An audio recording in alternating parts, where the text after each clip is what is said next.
Vadodara railway પોલીસને મળી મોટી સફળતા। બિહારના કટિયા જિલ્લામાંથી ટ્રેનમાં આવેલા બાળકોને બચાવી લેવાયા। કુલ 11 બાળકોને ટ્રેનમાંથી રેસ્ક્યુ કરાયા। બાળકો સાથે 7 પુખ્ત વયના લોકોનું પણ રેસ્ક્યુ કરાયું। 11 બાળકો સહિત કુલ 18 લોકોને પોલીસે કસ્ટડીમાં લીધા। ચાઇલ્ડ વેલફેર નામની સંસ્થાને બિહારથી મળી હતી બાતમી। તમામ બાળકો જાતે ટિકિટ કરાવી સુરત પોતાના વાલીવારસ પાસે જતા હોવાનું રટણ। પોલીસે સમગ્ર મામલે ઝીણવટભરી તપાસ શરૂ કરી। રેસ્ક્યુ કરાયેલા બાળકો સહિત તમામ લોકો કોઈ ટોળકીનો શિકાર બન્યા છે કે કેમ તેની કરાશે તપાસ। બાળ તસ્કરીનું કંઈ પણ થઈ રહ્યું છે એ અલગ અલગ બધી સંસ્થાઓને આ લોકોએ ફાળવેલું હોય છે અને લોકોને ઉપરથી જે લોકોને આપણે બાતમી મળતી ચાલી રહ્યું છે એમના વિરુદ્ધમાં પછી એ લોકોએ રિપોર્ટ આપશે કે એક્શન લેવામાં આવશે। સંસ્થાનું નામ આપણે I think EMRI green health service GVK enterprise છે એ સર આઈ થિંક એ વડોદરાની જ છે એટલે કેટલા ટાઈમથી કાર્યરત છે એ ખ્યાલ નથી। પ્રમાણે બનાવેલું છે તમામ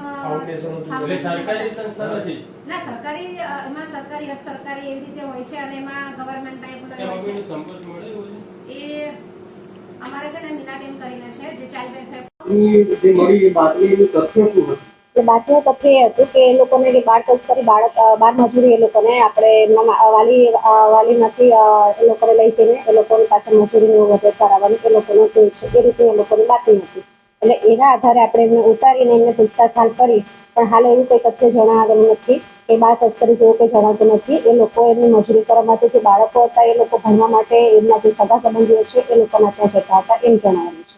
જે બાળકો સગીર વયના બાળકો મળી આવે છે તેમના જે માતા પિતા છે તેમની સાથે પોલીસનો કોઈ સંપર્ક થયો છે કે કેમ?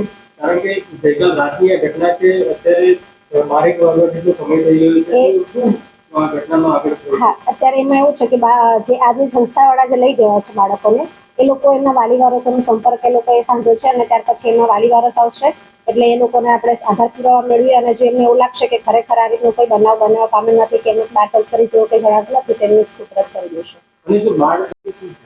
ના એટલે ગઈકાલે આપણે જીવીકે એન્ટરપ્રાઇઝ વાળા જે આવે છે એ લોકો આપણે વડોદરા પોસ્ટે ખાતે આવ્યા હતા અને એમને એવું જણાવ્યું હતું કે અમને બાળ તસ્કરીની એવી કંઈ અમને બાતમી મળી છે તો કટિહારી જે બિહારથી જે એક ટ્રેન આવે છે કટિહારી સ્પેશિયલ ટ્રેન અને એ ટ્રેન મુંબઈ સેન્ટ્રલ ખાતે જવાની હતી તો એમાં કેટલાક બાળકોને બાળ તસ્કરી કરીને લાવી રહ્યા છે તો અમારે એમને રેસ્ક્યુ કરીને ઉતારવાનો છે જે આધારે અમારી ટીમના માણસો તેમજ આરપીએફના માણસોની સાથે રાખીને જ્યારે ટ્રેન વડોદરા રેલવે સ્ટેશન ખાતે પ્લેટફોર્મ નંબર 1 પર આવી છે એ દરમિયાનમાં એ લોકોને રેસ્ક્યુ કરીને જે શંકાસ્પદ જેવા વ્યક્તિઓ લાગતા હતા તેમાંથી કંઈ 18 જેવા વ્યક્તિઓને ઉતારી લીધા।